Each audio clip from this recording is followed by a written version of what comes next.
All right, we just got our patio chairs, launch chairs, and then we're gonna set this up today. But first of all, I want to show you, it comes with the tools, the Allen wrench that's required to put this whole thing together, instructions, everything's well labeled. We're gonna set these up right now and put them on our pole today. Here's a chair. I'll be honest with you, it took me about 30-40 minutes to put together. I did mess up on the actual hands.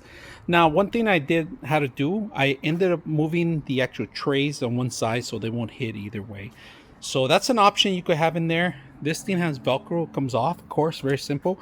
Nice material, it's nylon. And then we end up not putting rocks, but this is probably the hardest thing. We end up putting a weight in there, right? This is a 10-pound weight. You guys notice the other one's already in there. Comes with a zipper. Recommendation, you could add your rocks. Sand is not recommended because it's gonna go through. So something heavy duty. And as you can see, beautiful color.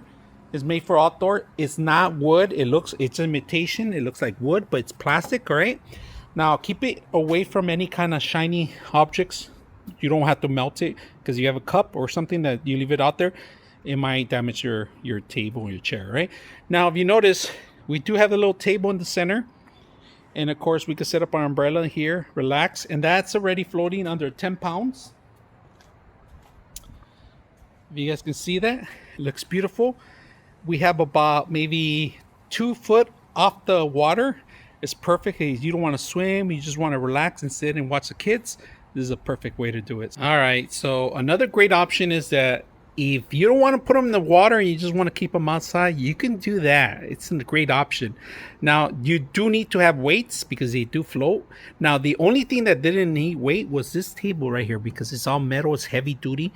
So one thing that I recommend you at the end of the day, is take them out of the water and let them dry out. You know, you want to keep them as long as you want. Don't let the sun kill it. So just make sure you dry them up after a day, or you could keep them as long as you want, but my recommendation is just take them out.